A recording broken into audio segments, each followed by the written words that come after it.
so excited. Here we go. Here we go. I had to read through, like, just... What? What? What'd you say? I was talking to myself. Don't worry about it. Mm-hmm. I mean, I wasn't, but then I, like, didn't finish the statement, so I didn't need you to worry about it. Okay, I was like... What? What? That was not a full sentence? Yeah. All right. Pippin, there's a cord in your legs. Very cute. Okay. Howdy, hey, and hello. Welcome to Well-Behaved Women. Each episode, myself, Lauren, I don't know. Let's do that again.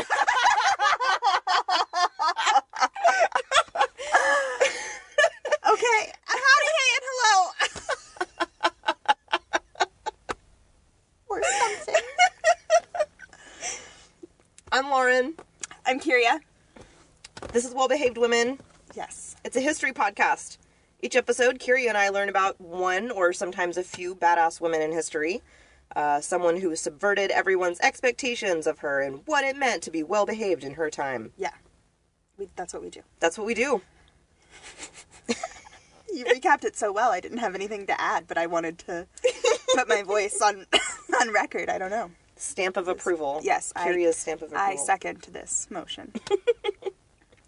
Sometimes our episodes are going to have content warnings on them, and we'll try to touch on it up top, right up top, so you know what is coming.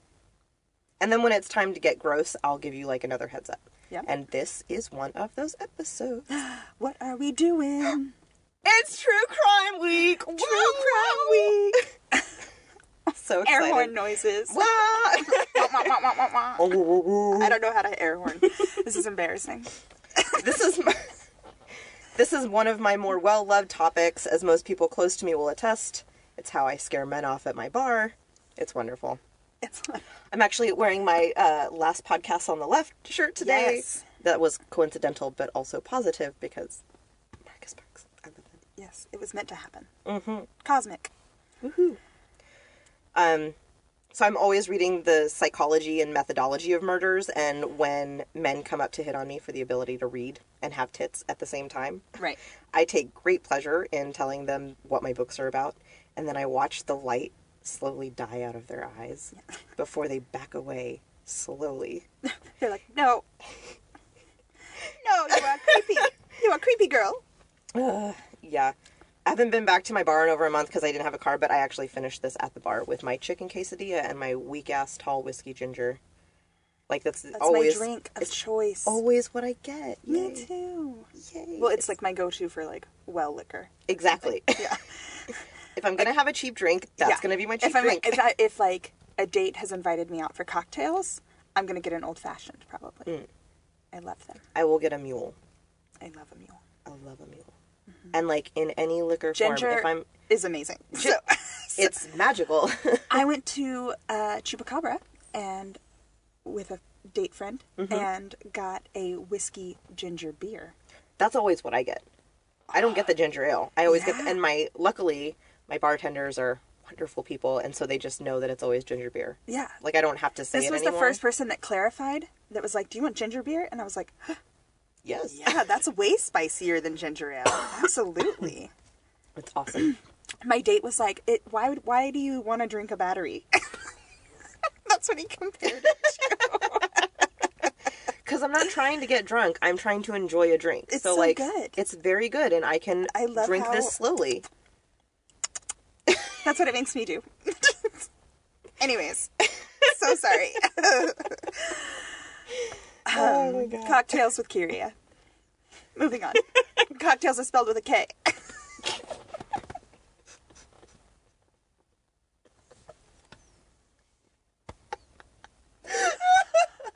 Jesus Christ. All right, back to true crime. Get it together. Fuck that. We don't have it together. We're under a bed. It's fine. So, back to true crime, but remember when we were doing our vision boards over New Year? Yes. So our friend Tony cut out a thing that says, who you eat matters. And it was her, like, leaning into this nice pussy-eating vibe kind of thing. And Sure. she literally had to explain it to me because I immediately thought... Cannibalism. Cannibalism. Lauren is perfectly normal and fine. Everything is fine in her life. She's great. There's an IT Crowd episode that I just watched yesterday, and it's got a German cannibal in it, and it's just a lovely episode. It ends with Roy, like, fucking slapping this FBI agent across the face for spoiling something. I want Oh my you God. to send that review to someone. A lovely episode. It's just perfect. Okay. I'll work on it. Thank you. Okay, well, let's get to our story. Okay. On this year, in history, Yes. penal transportation between Australia and the UK ended, which was how basically white people showed up to Australia. Right. Impeachment news. Da-da-da-da-da-da-da-da-da-da. This just in. Andrew Jackson was impeached. Just completely caught off guard. I was like, what's happening? I loved that, though. Clearly, I was one drink in at this point. This is very... It feels like the Chicago musical. Like, the newspapers are hot off the press. It's the montage of, like, the newspapers going through the newspaper reel and, like... Impeachment and news! Then, and then they all, like, the stack of newspapers falls on the sidewalk. Exactly. And, Everybody knows the scene. Like, that movie scene that's been used a lot. Impeachment news. Andrew Jackson's been impeached. We can see how that would be noteworthy. It doesn't happen often. It does not happen often. And it 3 times, right? And we are here for the Third. Here it is. fourth? Third or fourth? Fourth. Fourth? Fuck. Maybe. You know what? I don't know. Fuck it. I'm Whatever. sorry for pretending that I knew. The first transnational women's organization was founded called the Association Internationale... Whoa.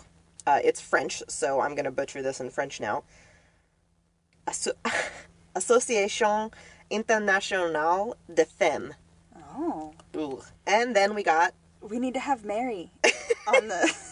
We should do an episode with Mary. We should have had Mary Just voice over that one voice part. over our accents, yeah.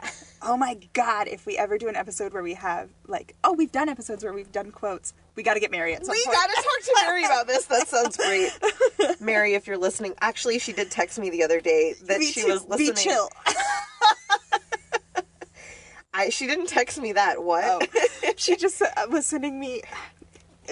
I don't even remember where we said it, but apparently there's somebody just yelled, "Be chill!" And she thought it was very funny.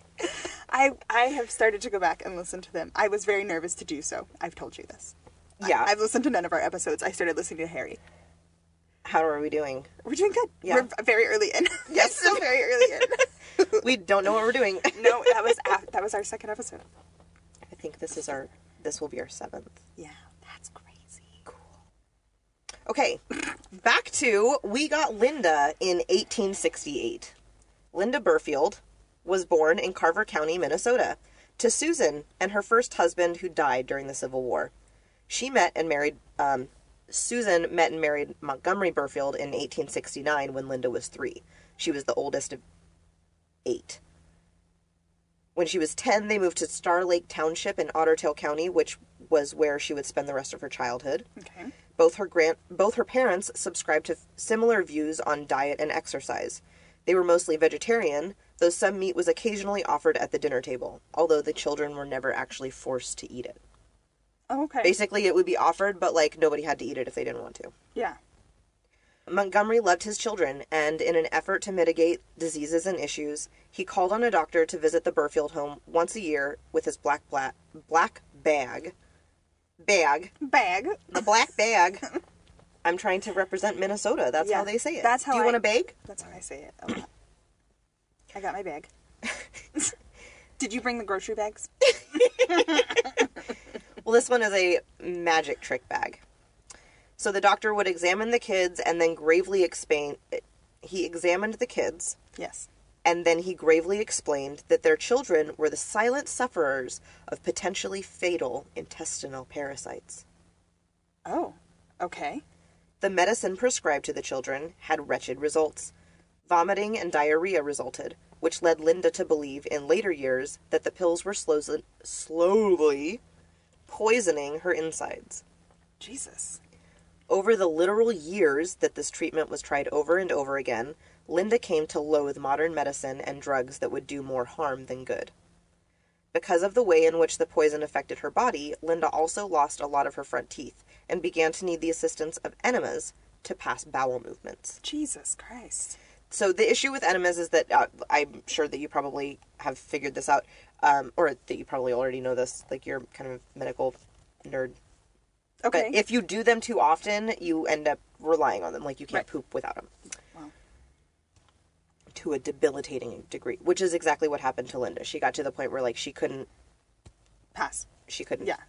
take shit. Have bowel movements. Yes. Without. That is the more professional I don't term. know why I She was could trying. not have bowel movements, but come on. I don't know why I couldn't. Anyways. I am a professional in my field. We are not.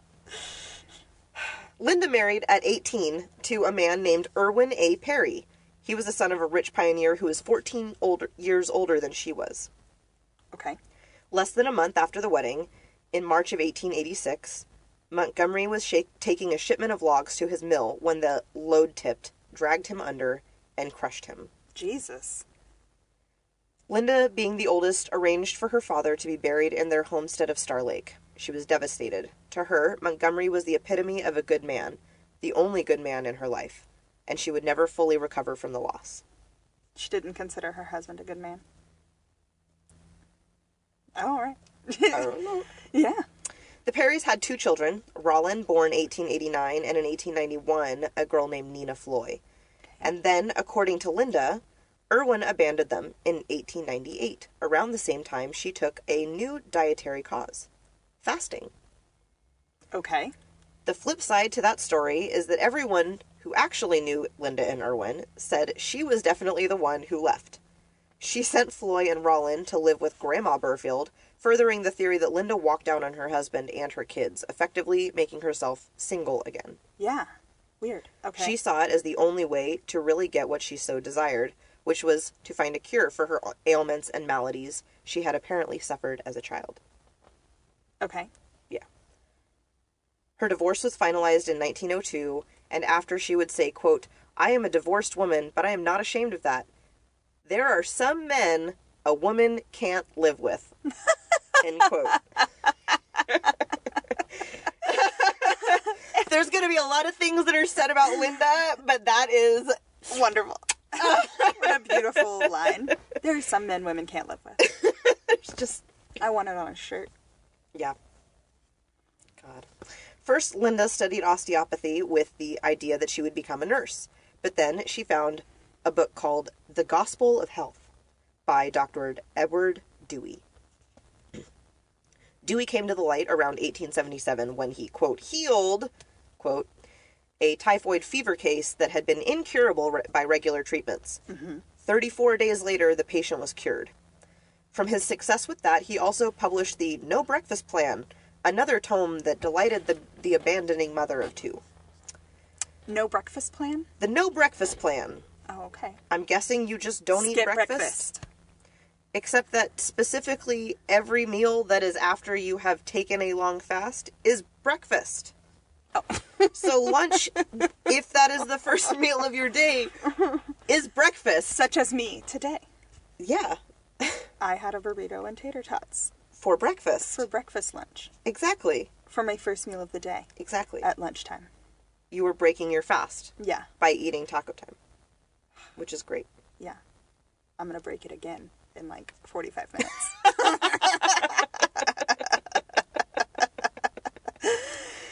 Oh, God.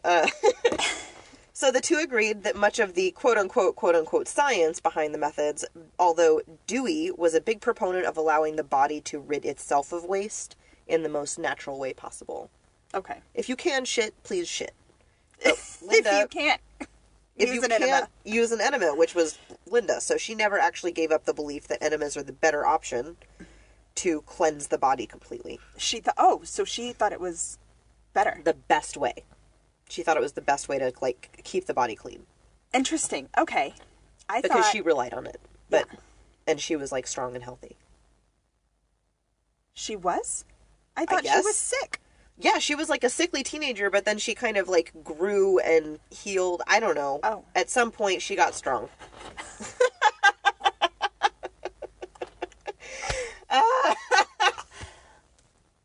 Okay.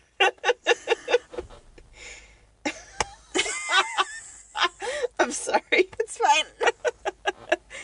I don't know. Most of the research that I did is by this dude named Gregg Olsen, and he jumps back and forth in timelines a lot. Oh, okay. And so I don't actually know the point at which she went from being this frail child to being, like, this strong-ass woman. But she became a strong-ass woman. Oh, okay. Yeah. Okay. Sorry. I was picturing this frail-ass woman that Well, was, that's like, what I was... Yeah. fasting and not being able to shit on her own. Yeah, well, she still couldn't shit on her own, but I guess the fasting had made her stronger. And so then... Something she was doing was working for her. Something she was doing was working for her, and it made her stronger, and so that was how she came to the belief that, like, it was going to work for everyone else. Okay. Yeah. So, eventually, she set up a shop in Minneapolis, where the practice thrived in time. In October of 1902, around the time when she got divorced, a Miss Gertrude Young sought help from a Linda Burfield. She was going by her maiden name again at that point. Okay. A 41-year-old, ravaged by the damaging effects of a stroke, Gertrude felt that the fasting cure was her last hope. Basically, half her body was limp and fairly useless, and she couldn't walk without assistance. So Linda set to work. Content warning. So, after 3 weeks, Gertrude woke up vomiting a dark, gruel-like substance. The nurse taking care of her called a physician of traditional medicine who said that the woman was surely starving to death and that she needed food to be introduced into her body again. But Linda had a system, and she was going to follow it come hell or high water. 3 weeks? 3 weeks. This woman had not eaten? No. Oh, Jesus. Okay. The patient was, and we'll kind of I'm going to go into, like, all of that later. Okay, cool. But it wasn't complete fasting. It was, like, she was drinking broths. But very minimal broths. Right. And it was basically just to, like, kind of sustain her. Right. Oh, Jesus. All right. To allow any sort of, like, liquid into her body to basically give her the absolute fucking minimum. Yeah. Jesus. Yeah, it was bad. So the patient was to fast for 40 days, no less, before the benefits would be seen. On the 39th day of her fast, Gertrude Young died. Shit. Dr. Burfield said the cause was paralysis. The physician who had come to check in on Gertrude when the vomiting happened stepped in again with a request for an inquest. He blocked the disposal of Young's body and sent it to University of Minnesota, where an autopsy was performed. It was concluded that the cause of death for the 105-pound corpse was starvation.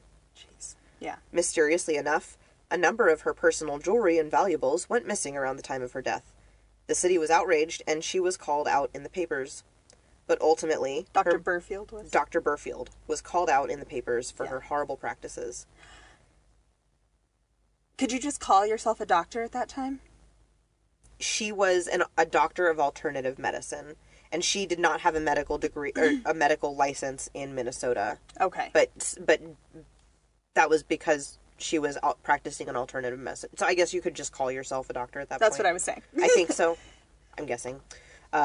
Ultimately, though, her methods weren't illegal, and so even though a criminal case was actually seriously considered, she wasn't charged, and so she was continued to be free to practice her methods. Wow.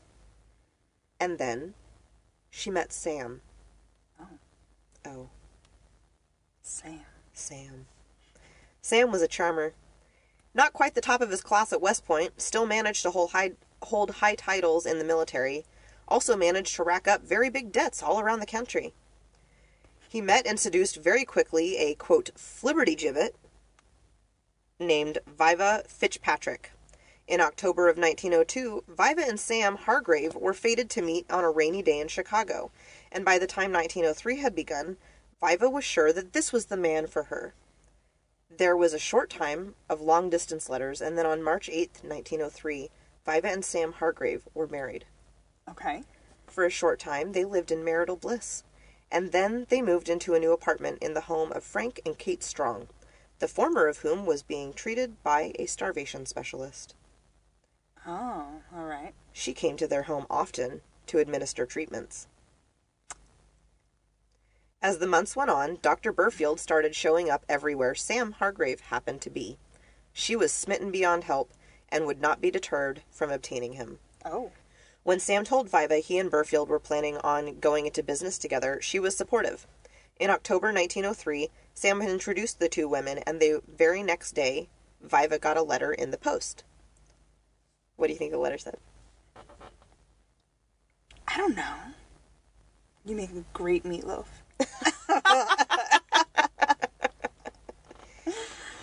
It said that Sam was in love with Burfield, that they were together, and that his marriage to Viva was a lie. She was devastated by this and had a guess at who sent it, so she confronted Sam. He assured her that nothing more than a business relationship existed between himself and the good doctor. That night, in an effort to prove his loyalty to Viva, he sent a letter to Linda, stating in no uncertain terms that their relationship could not continue in regards to their business or personal connections. I am now engaged, quote, I am now engaged in doing the right thing for her who bears my name, end quote. Wow. All right. On November 1903, Sam had lunch with Viva, and a witness said at one point she slapped him across the face. Oh. Later that day, Samuel Hazzard and Linda Burfield were married in her fasting office, witnessed by a friend of the couple. That night... This accelerated so quickly. That night, the gaslighting son of a bitch didn't come home. He went home to Viva, and he continued home to her for the next several nights, even though he was married to Linda. Sam called Viva into his office on the 14th, but then when she showed up, he wasn't there. And he also didn't come home that night. So the next day, she was elated to see him and her father coming into the apartment for about 10 seconds. What happened? Sam walked in and told her that she was not his lawful wife, that she had only been his common-law wife, and that he had married her under a false name. In reality, he was now married to a Dr. Linda Burfield, the same fasting specialist, treating their landlord. Okay. What? Why did her father come? Because basically, like, he was a senator, and so his reputation was kind of on the line for now. Like, his daughter had married this person, and it was a false marriage, so now, like, her honor was besmirched or whatever. I don't know. But I'm guessing that was probably part of why that was what they did. Yeah. Wow. So, it is not Samuel Hargrave. It was Samuel Hazzard. Although devastated, Viva did not take this lying down. She and Linda went to court for Sam's hand. What? I know, oh my god. It was the most ridiculous thing. And then when he was convicted of bigamy, both of them showed up to his cell on a regular basis. Oh. Yeah. And as it turns out, there were 2 of 3 wives that Sam had taken. This? Man. Oh my god, I took so many notes in my book. I literally broke my book while I was reading this, because I took so many notes and, like, kept, like, folding pages and shit and writing notes, and one of them is just, Sam is a fuckboy.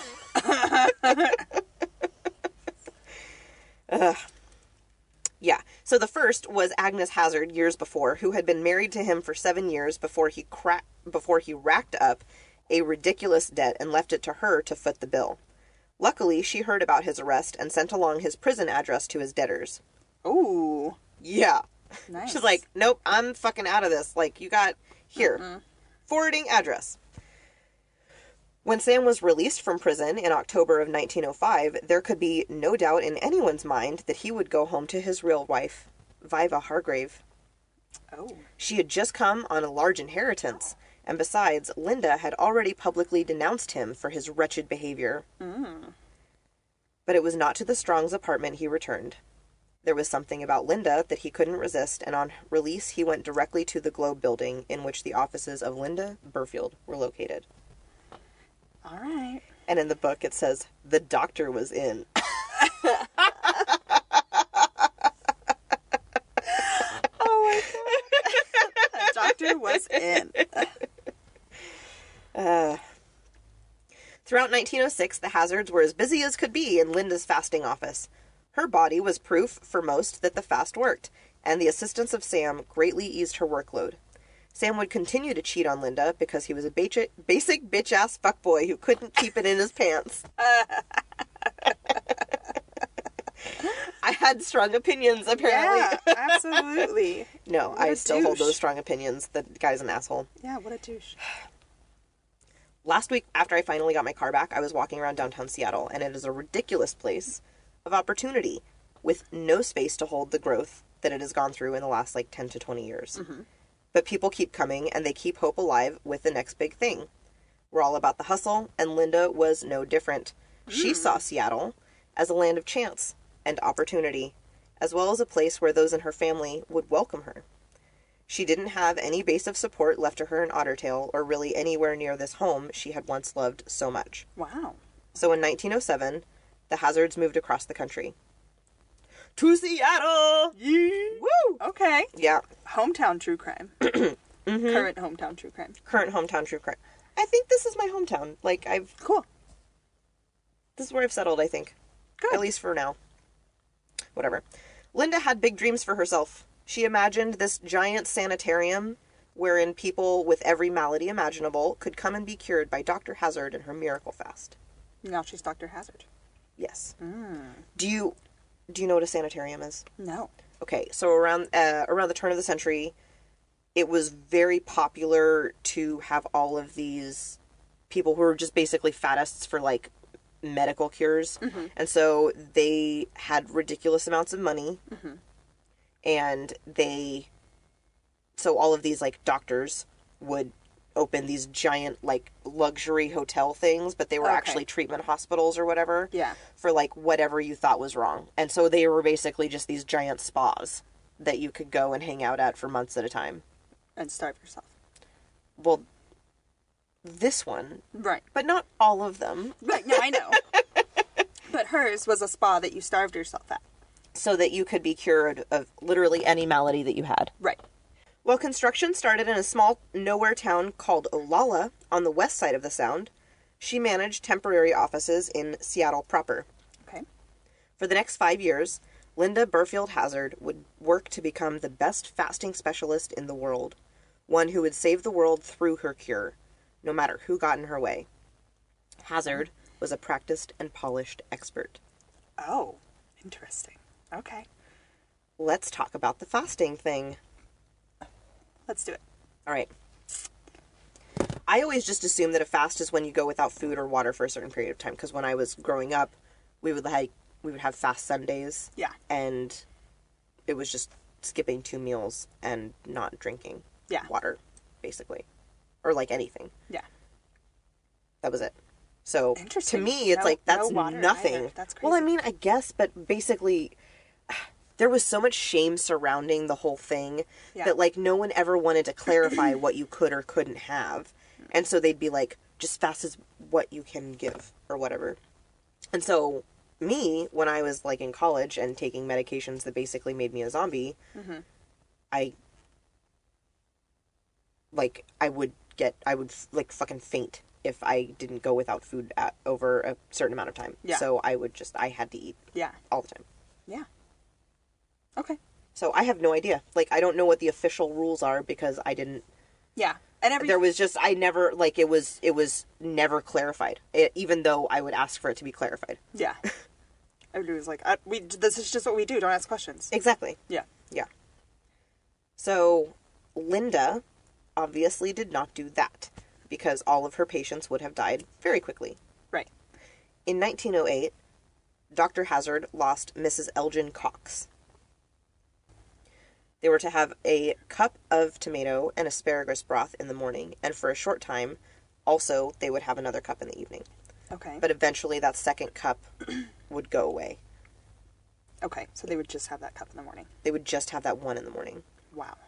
In 1908, Dr. Hazzard lost Daisy Maud Hagland. For those of you who are familiar with Seattle cuisine, Daisy is the mother of Ivan Hagland, founder of Ivar's Restaurant. Oh. It should also be noted that the official cause of her death is stomach cancer, and even if she had not seen Linda, Daisy would still have starved to death. Oh, because that's what stomach cancer does to you. Yeah. She also gave them regular enemas. They would be short at first, because that was all that they could handle, but as the body becomes used to the process, it becomes less effective. So the enemas increase. They take, like, longer amounts of time? So in quantity of washing out and in duration of procedure. Jeez Louises. Right. Okay. So she would lay down her patients on these, like, cloth cots that she would stretch over these big tubs, and she would just wash them out. Yep. In 1909, Dr. Hazzard lost Ida Wilcox. All these women. Furthermore... Was she only treating women? No, she was treating men as well. Okay. Furthermore, the body needed to be worked out. Massaged. So that the toxins get worked out of the muscles. Oh, Jesus Christ. All right. So Dr. Hazzard would punch them. No!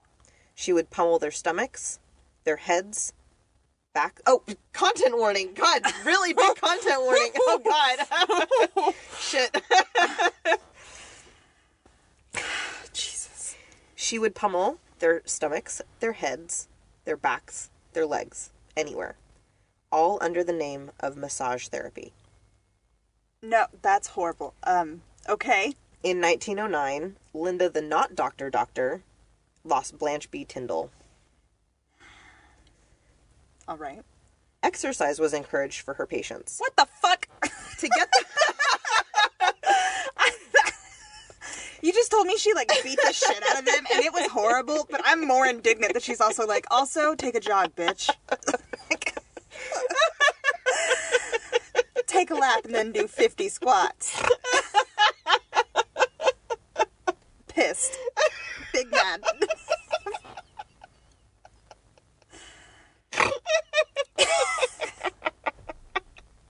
I broke Lauren. I broke the host. I broke her.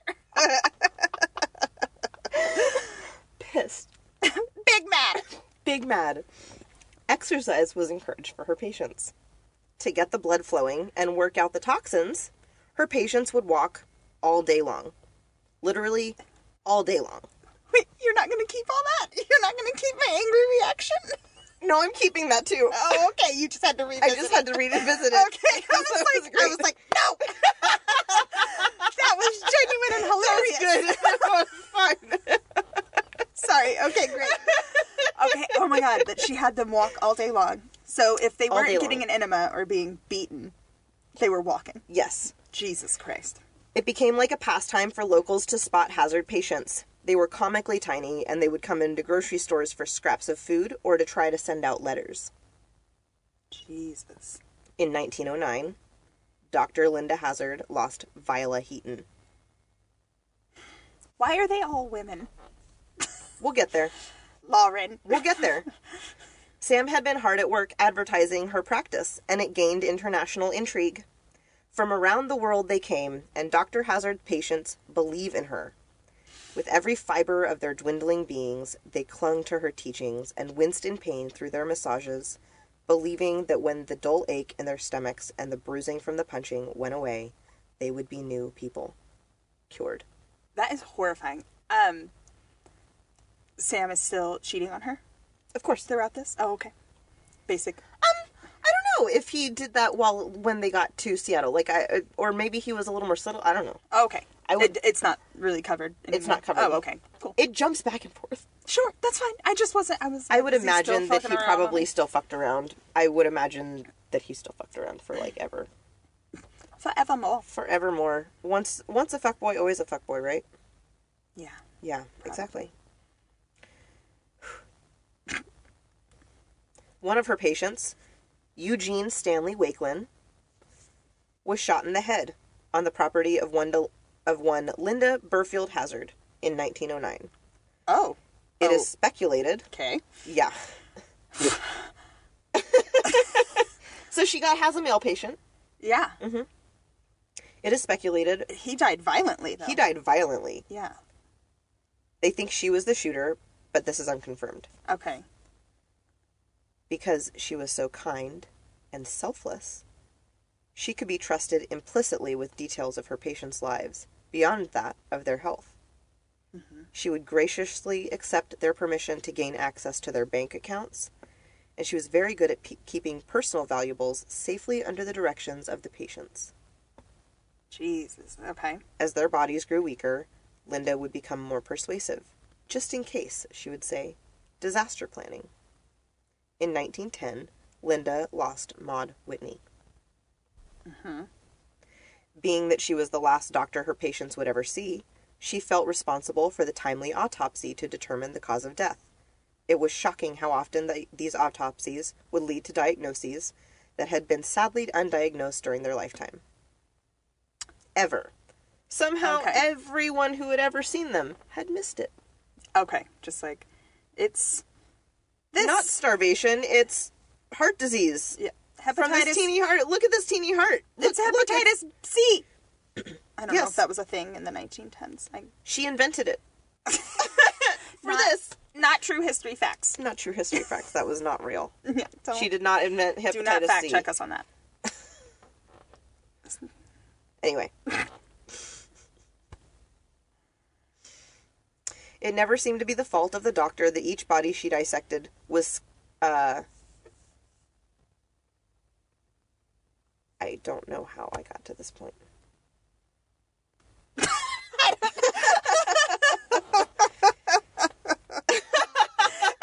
That sentence hung in the air. Oh. I don't know how I got to this point. Silence. Okay. It never seemed to be the fault of the doctor that each body she dissected was skin stretching over bones, lips so tight across their faces that they couldn't close their mouths, and every organ shrunk into a fraction of its normal healthy size. Oh, Jesus. Content warning. That was a big one. Sorry, this whole thing is a content warning. This whole time. Maybe we should just put one. We should put one right at the. Did we do that? We did put it at the very intro. Okay. I said this whole episode is a content warning. Okay. we'll it's gonna be gross. Say it, yeah. And weird. It's gonna be really gross and horrifying. In 1910, Earl Edward Erdman died under Dr. Hazzard's care. That's a man. That's a man. That's the second man. All right. Before he passed, he kept a journal detailing his diet, energy levels, and incidents that caused setbacks in healing. Okay. The day after his death made headlines with calls to come up with more stringent laws for medicine. Did his journal get published or anything? It was given to, or a nurse took it. It was public. Okay. People found out about his, okay. Yes. That's what I was trying to say. It is public domain now. Yes. Great. Absolutely. Okay. Somehow it was released to the public. It's not like Linda was able to intercept it. No. And it was just a journal of 1 cup of asparagus broth. Well, yeah, but still, when those come out, fainted. Yeah. Or whatever. But, when people see that, then that's Yeah, exactly. So the day after his death made headlines with calls to come up with more stringent laws for medicine. The Board of Medicine in Washington State voted on Hazzard and her medical license. Okay. For all of her fame and reputation, Dr. Hazzard was not actually a licensed medical professional. Mm-hmm. But because of a loophole in Washington State's laws, she was able to practice medicine under the stance of alternative forms of medicine. Jesus. Okay. Her Olalla estate plans were finally coming to fruition. The grand sanitarium that she had envisioned for her cure-all practice to work its miracles was nowhere near a reality. But they had been able to erect a number of cabins on the property, and she started accepting more patients. It was to be called Wilderness Heights. In 1911, Linda lost Frank Southard. Okay.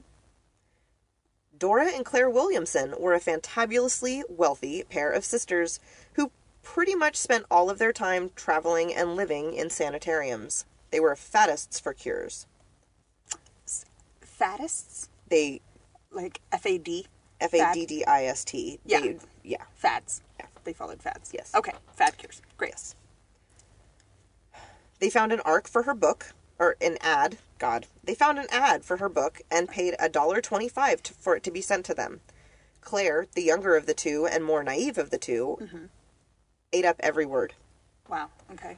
By 1911, they had been corresponding with Dr. Hazzard for months and were thoroughly convinced that they were in desperate need of her cure. Wow. Linda persuaded them to send their deposits and come to Seattle for treatment as soon as possible.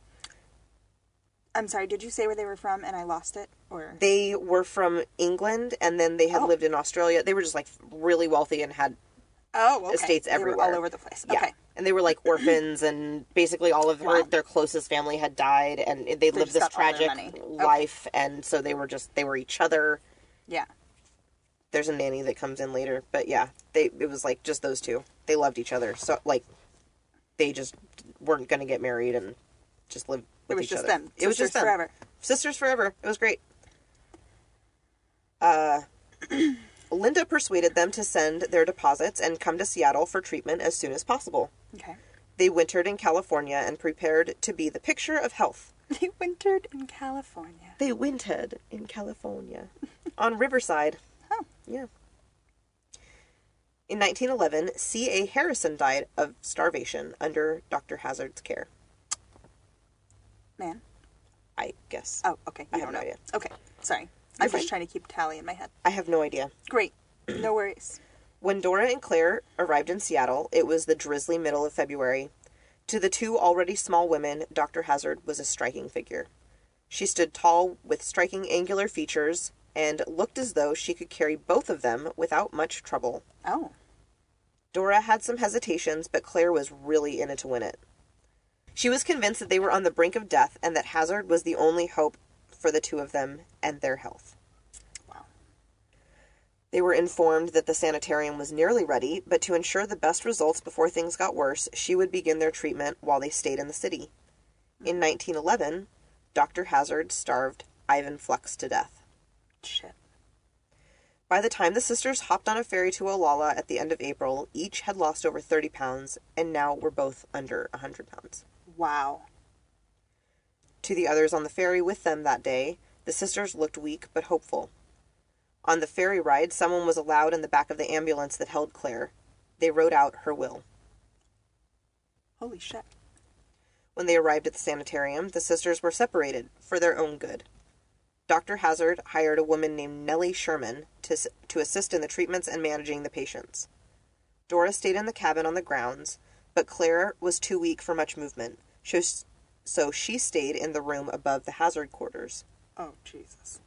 The sisters were allowed to walk the grounds together and visit with each other, but their time was becoming more and more limited as Claire got weaker. Wow. In 1911, Linda starved Louis Ellsworth Rader to death. Jesus. The sisters would whimper in pain as Dr. Hazzard administered their treatments. All the while, she promised them a few more days. Soon relief would come. Soon a cure. When asked if the treatment didn't hurt, Claire responded, quote, "No, no. It is a most beautiful treatment." End quote. What the fuck? Oof. Yeah. As she grew weaker, Dr. Hazzard became increasingly interested in the assets of the poor girl was to leave behind if she died before the full effects of the fast had taken hold. She had Sam help Claire with the paperwork and the verbiage, so everything was perfectly in order. By April 28th, only a week after their arrival, Dora summoned what little strength she had left in her tiny body after over 40 days of fasting to bring herself to Claire's bedside. The tiny woman lay in bed, barely able to speak. Her tight lips moved, but what faint sound escaped was drowned out by Linda. Okay, this is big. I'm gonna read from the book, so, like, huge content warning. This is literally a horror movie scene. It's a big one, so. I'm sitting here horrified. I'm silent. I don't want our 10 listeners to think that I don't care. I'm just sitting here Horrified. Straight up horrified. Yes. All right. Fucking Christ. Later that night, the exact time she could never be certain, Dora curled in a ball in the red-painted sitting room downstairs. She waited for her sister to wake up and tell her what was on her mind. Nurse Robinson, this is a new nurse that came in to work this night. Okay. Came to Dora and said something so terrible, the exact words would elude her for the rest of her life. For the first time, she was understood with perfect clarity. Claire was dying. She lunged for the stairs and collapsed in a dizzy and tearful heap. Dr. Hazzard appeared from around the corner and carried her up the wooden steps. Claire was moving her tight, dry lips, trying to speak. "It's me, Dory," she said, moving to the bed. "Oh, it's me, Dory," she said, moving to the bed. As Claire began to speak, a voice, the harsh voice of another, cut through the lantern-lit room. It was Dr. Hazzard. "Dory? Is that a pet name?" "Oh, what a lovely name. How do you spell it?" Dora turned from Claire to the doctor. D-O-R-I-E. "I just adore that name. I should like to call you by that name. I do hope that will be all right with you." The doctor's words became a wall of noise between the two sisters. Dora tried to hear what her sister was saying, but was unable to make out her words. Her ear nearly pressed her sister's lips. She could still not hear anything for the constant noise coming from the fasting specialist. Dora began to cry. Nurse Robinson could see what was happening. She put her hand on Claire's shoulder and asked her to speak more loudly. "Dear, your sister is here. What is it?" A faint reply was uttered. "Say it louder, please," the nurse urged. "No," Dora said between sobs. "No, I don't wish her to be forced. I would rather lose the message than press her to say it." Dora Williams's wishes did not matter. It was too late for that. Claire was far beyond the point of being able to say whatever it had been that she had so longed to tell her sister. She was far too weak. "Would you like a treatment, Claire?" Dr. Hazzard didn't wait for a response before moving to her bedside and slipping between the two sisters. Ugh. She hammered her palm hard against Claire's stomach. Claire let out a pathetic little cry. The noise sounded like one coming from a small child, not a grown woman. Her eyes rolled in on their sockets before lining up in a dazed and bewildered fashion. She went unconscious. Dora kissed her sister tenderly on the forehead and began to wail in agony. A moment later, her wits about her, Dora fought for composure. "Is it over?" Linda Hazzard slowly nodded. Nothing passing for compassion crossed her face. Only the blank look of a woman preoccupied with other matters. "Yes, it is all over," the fasting specialist said. "She has gone." Jesus. Ugh. I hate it. Yep. Okay. Yeah. It's horrible. Literal horror movie scene. Like, Yeah. come on. Are we at a point where I can have a couple bites of a burrito?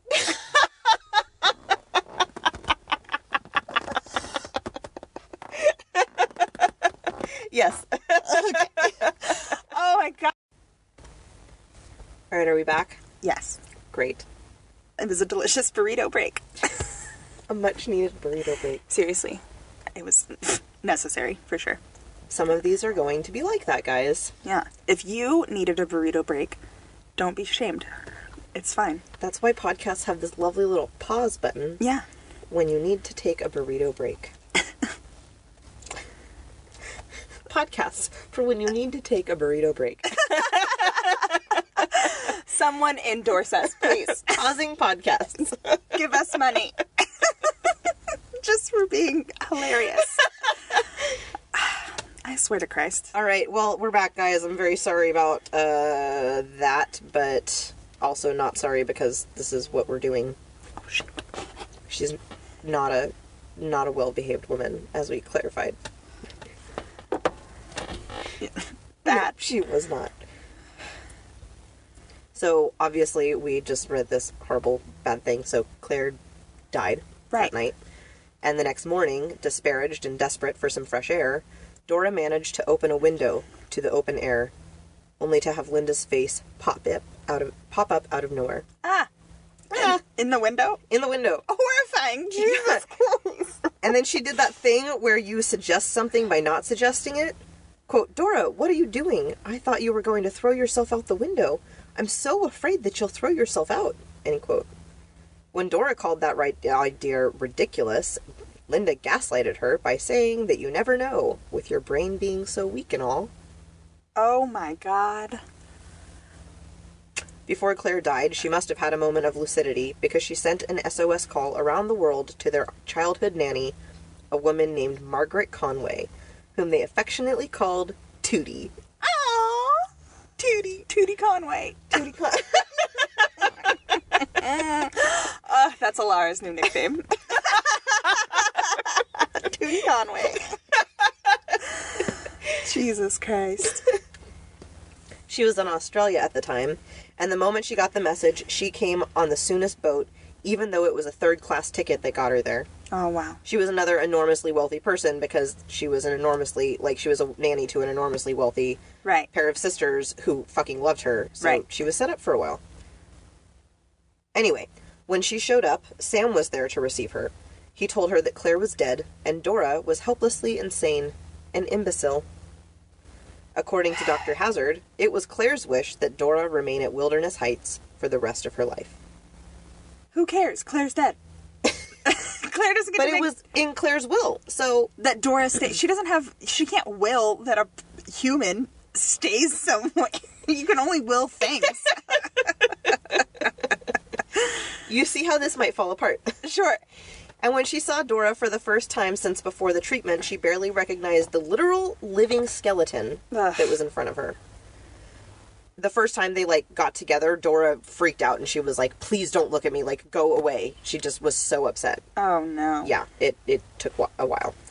So after the next several weeks, Tootie nursed Dora slowly back to relative health and listened to the pleas for help from other Hazzard patients, just as emaciated as Dora had been. Oh, my God. Dora gained weight and strength over time, and in July, Margaret was hanging towels on the line to dry when a stranger approached her. The woman's name was Robinson, and she had an urgent message for Margaret. It was time for her and Dora to leave Wilderness Heights. Mm-hmm. Robinson had been there the night that Claire died. She was the one that had been filling in for... She was asking her to speak up, Sherman. right? Yeah, exactly. Okay. She had also been there... So she had been there the night that Claire died, and then she left Wilderness Heights that night, and she did not want to ever come back, basically. Oh, okay. But she knew that Dora was in trouble, and that she was still alive, and she had heard that Tootie had showed up. Okay. So she was like, all right, She tried to get her out. Yeah. So she had also been Hazzard's nurse during the Earl Edward Erdman case, the guy who had kept the journal. Oh, okay. In the days leading up to his death. So she's the nurse that...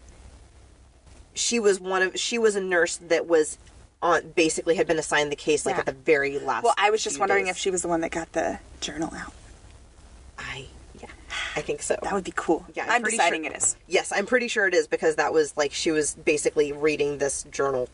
She was talking about how this guy had kept this journal. Yeah. To Tootie. Okay. So basically, she had seen the type of damage that Hazzard was capable of, and then she knew that Linda was not going to stop until every single one of her patients was dead. Holy shit. Okay.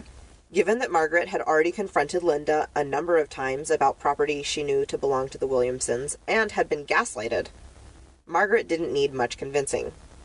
She went into Linda and told her that the next day she would be back to collect all of the belongings of the Williamson sisters, and that she and Dora would be leaving Wilderness Heights.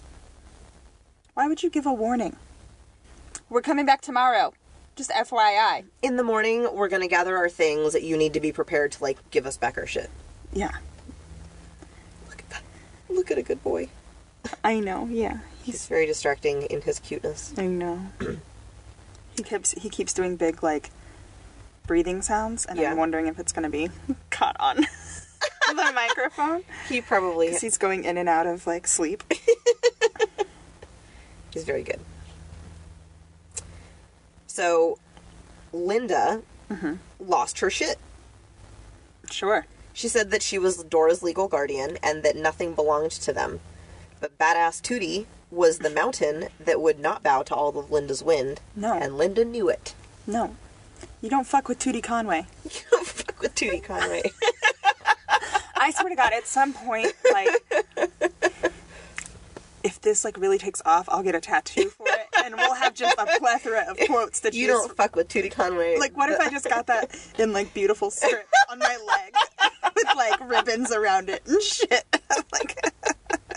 You don't fuck with Tootie Conway. I love it.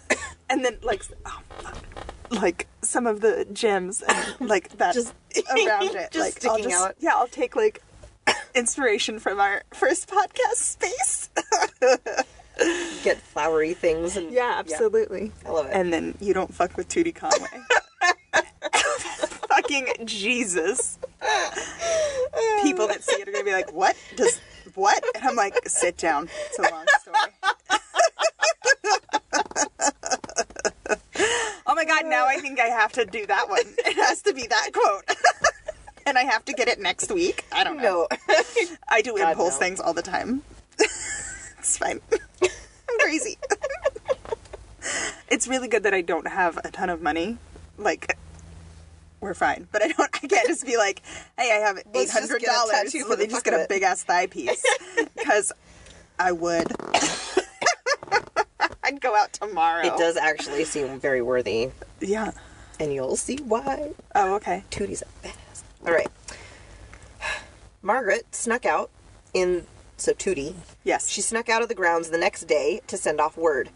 She literally, had to fucking hide behind a bush because she heard Linda yelling at Sam, who was, following behind her. Yeah. Kind of down the path. It was one of those, go get help. And so they, sneak out, and then they're kind of hiding behind a bush, and then the murderer, walks by. Yeah. And you have to, hide. So. And then you have to run the other way. Dora has some more strength behind her. Dora is... Yeah, she has a little bit more strength. She's still very, very weak, but Right. she's got a few more pounds, and Right. she can be alone. Right. So she's not sneaking around with Margaret right now, but No. they're She's hopeful they holding can get down her the out. fort. Okay. Yeah, they're hoping to get her out. Okay. So by this time, basically, Margaret sent out word to this uncle that they had, and okay. he showed up in Seattle to the offices of Linda Hazzard. Okay. And by this time, she was living very large. She was large and in charge. With, fancy? She was fancy schmancy? she had an apartment Yeah. and offices at the Waldorf. Oh. Yes. Yeah. It was ridiculous. So he tried basically to assist them in escaping, and he was presented with this huge, outrageous bill for treatments that hadn't been resolved yet, even Holy though crap. she had Yeah. taken all of their money. Yeah. When they paid at least parts of those, the next hurdle was trying to get back all of their shit, which didn't happen. There were a lot of written statements apparently Claire had drawn up, bequeathing all of her stuff to the Hazzards. Remember how Sam had so kindly helped her with paperwork? Yeah, and somebody had written her will in the ambulance on the way. Mm-hmm. Wow, okay. Yeah. So all of this was literally unbelievable, but they were gone. They actually got out of Olalla and they went down to Tacoma and stayed in a big new apartment hotel. So they got out. They didn't get any of their shit back. They didn't get most of their shit back, But they were... but they were out at least. Okay. So Margaret was pissed. So, well, obviously, everyone was pissed. So Right. she hired this British lawyer who took this assignment very seriously. There was an issue with him being allowed to bring charges against someone else in American courts because he was this British guy. Mm-hmm. So he had to send in for international support. So he was begging for money, I think, for months. Yeah, I heard that. He does that in the middle of the night, and then sometimes he'll just have a little. Yeah. He's so that. You're a good boy. I try. I try. I try so hard. Boy. I try to be a good boy. This is my blanket. This is my really soft blanket. He is splayed under here, by the way. He's literally Just nose up, toes up. He has so much trust in people. This is a foot. And this is his other back foot. He is split chicken right now.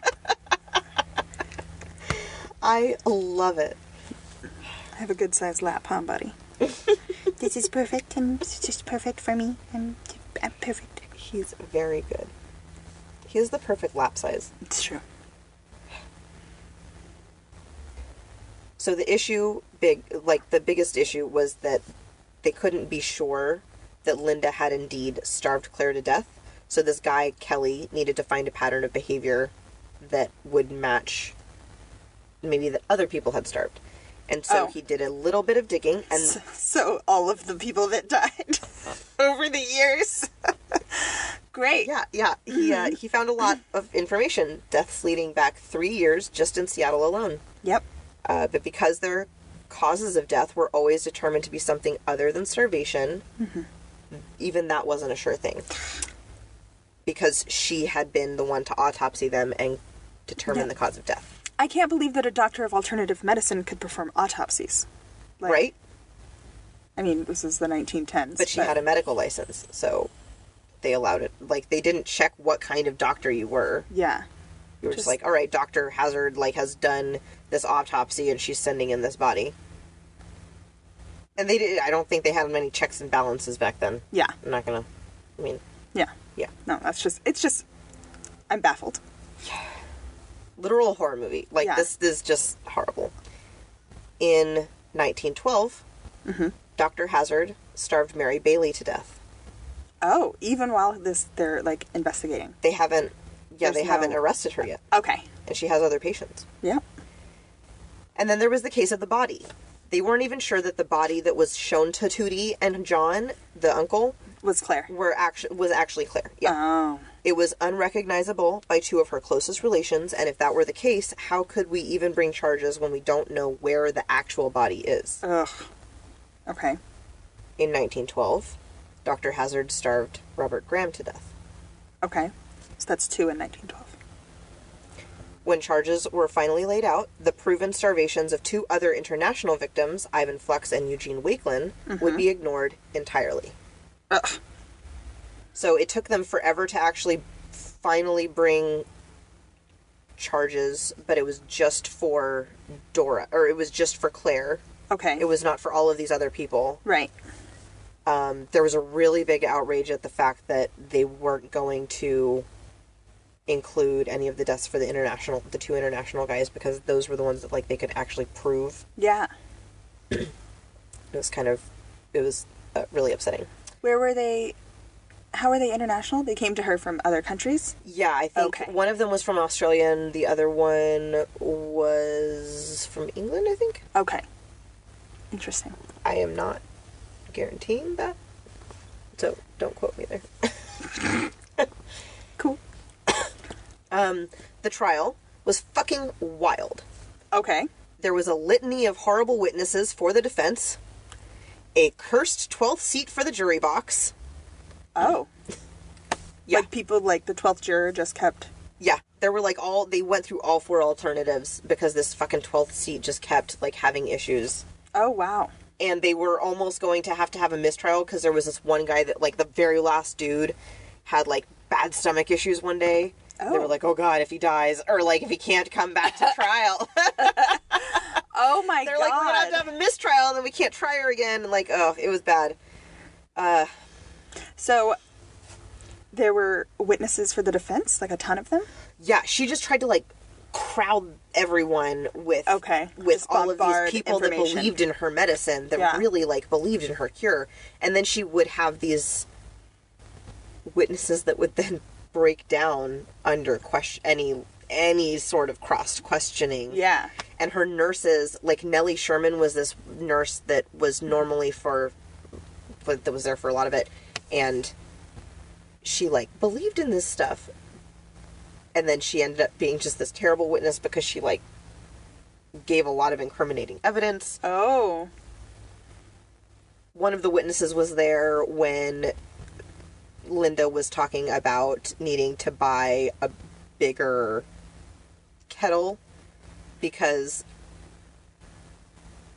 they thought that they were breaking down the bodies and, like, putting them in a kettle and, like, baking. God. Yeah. Anyway, a lot of stuff. So she was eventually found guilty of manslaughter. She was to serve 2 to 20 years. Okay. In 1912, Fred Edson starved to death, supervised by another fast enthusiast. In January of 1913, Ida Anderson died. Okay. It took forever for her actually to go to prison. And then when she was released, only 2 years later... Ugh. Not 20. No. 2. Not even more than 2. Yeah. Not 5. Not 5. Not 10. 2. But she left the States and started another medical practice in New Zealand. What? She did this with the promise that if she left, the governor of Washington would grant her a full fucking pardon. Oh my God. And he did? He did. Jesus Christ. So in New Zealand, she started another business, and it thrived. And she even published another book. Shut the fuck up. No, she like was very popular in New Zealand. So this would be like 1915-ish? 1912 to 1920. Okay. Or no, hold on. Yeah, probably 1915 to 1920. Okay. But then by 1920, Linda was back, baby. She had saved enough money in New Zealand to buy back their property and build the giant sanitarium Linda had dreamed of since Minneapolis. Bought back their property in Washington? Olala. In Olala. Oh my God. Okay. Yep. In 1922, she was treating someone all the way down in LA when she got busted for practicing without an actual California medical license. Mm-hmm. And in 1925, she starved Leonard Ritter to death, was convicted of the charge of murder, fined $100, and never spent a day in jail. What the fuck? In 1935, the sanitarium burned to the ground. The entire community gathered around around the estate, attempting to empty as much of the house as they could before it was a lost cause. It's rumored that Linda's son Rollin was responsible for the fire. Oh. 1 year later, Linda would be arrested once more for practicing medicine without a license. Mm-hmm. In 1938, Linda got sick. Oh, okay, sorry. I did not really write that much about her kids, but basically Rollin was like this kind of embarrassing adult son that lived with them forever and like had gotten someone pregnant at some point. Oh, and okay. like basically was just kind of like the family shame. But Nina Floy was worse. Whatever ended up happening between Linda and Nina was horrible because when Linda died, she willed $1 to Nina. Oh my God. Yeah, it was bad. 1 year later, okay, so But they think the son is the one that started the fire? They think the son is the one that started the fire. Although, when they were talking about, like, let's try and put it out, Sam actually kept saying, like, no, don't. Just let it burn. Just let it burn. We have insurance on it. Like, just don't touch it. Huh. Okay. Yeah. In 1938, Linda got sick and proclaimed that she would show the world that the Dr. Hazzard method for the cure would work, and she would prove that everyone else had been wrong to doubt her. Okay. She took to the fast and volunteered her loyal and alcoholic Sam as the assistant to her cause. Sure. He had been sleeping on the couch for the past 18 years. Oh. And they did that shitty couple thing where she barked orders at him and he was less than helpful until ordered to be. Right. Okay. Yeah. The day she died of her own treatment in June of 1938, Sam moved back into the bedroom. Oh. These hoes ain't loyal. They are not loyal. So that's Linda.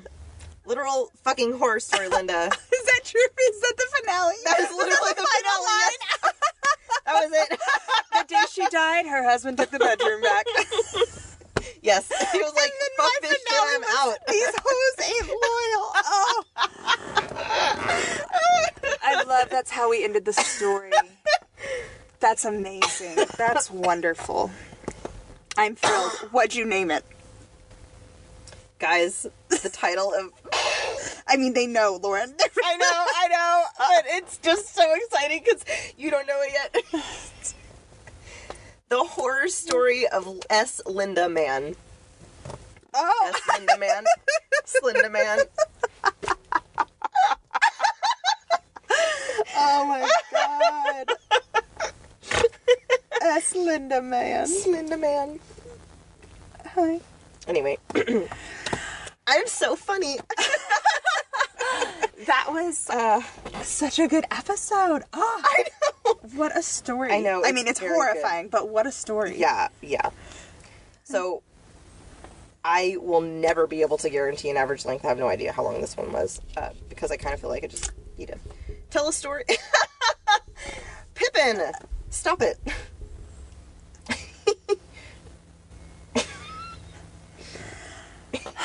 He's a rotating boy. He's so cute.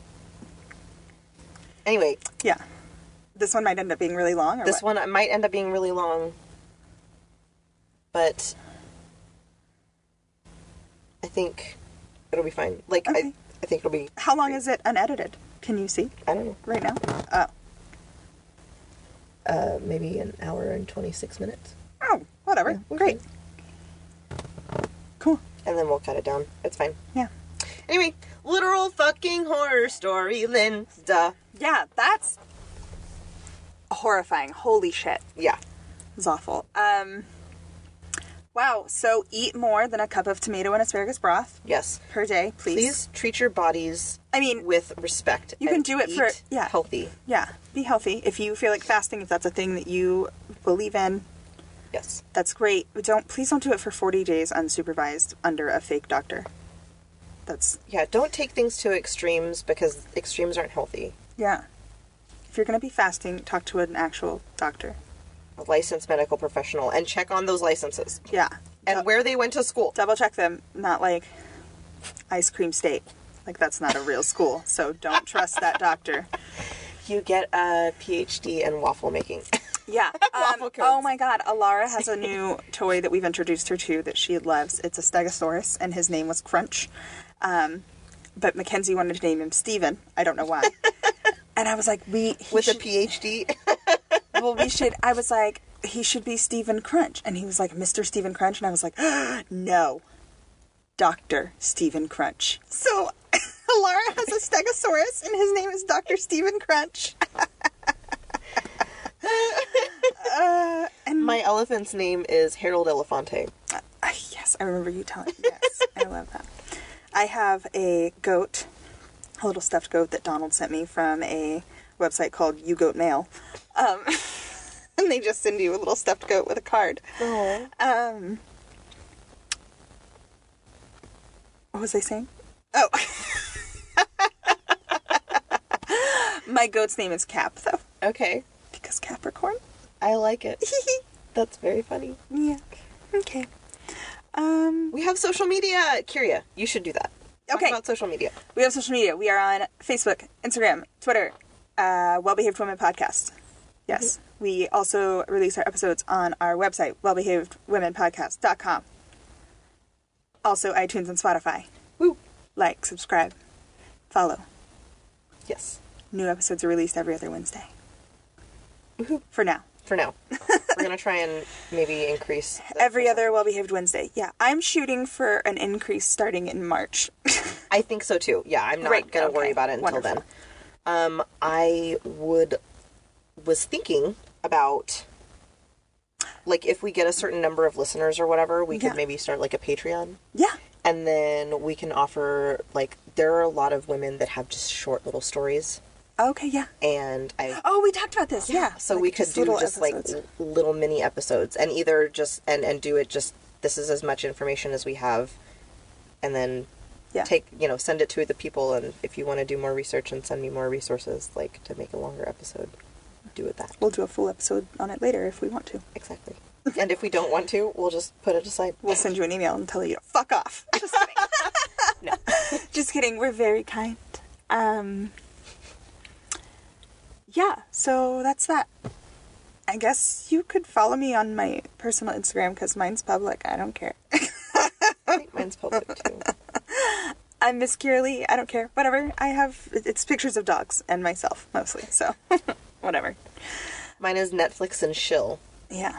SCH. Steven. And people have stupidly, like, remarked under, just new followers or whatever, have stupidly remarked under any of my photos, oh, it's Netflix and Chill, that's funny. I'm like, I know. Check it again. Yeah. And, yeah. Of course it's funny. It's a hilarious pun. I'm the best. That should be your response. Anyways, like, you're guys, a moron. have a good couple of weeks. I lose track of time, but I think this one will be coming out in February. Maybe. And we will be traveling. Yeah. Hopefully to warmer places. Okay, cool. Yeah. Have a good week, guys. Thanks. All right. Bye, guys. Bye.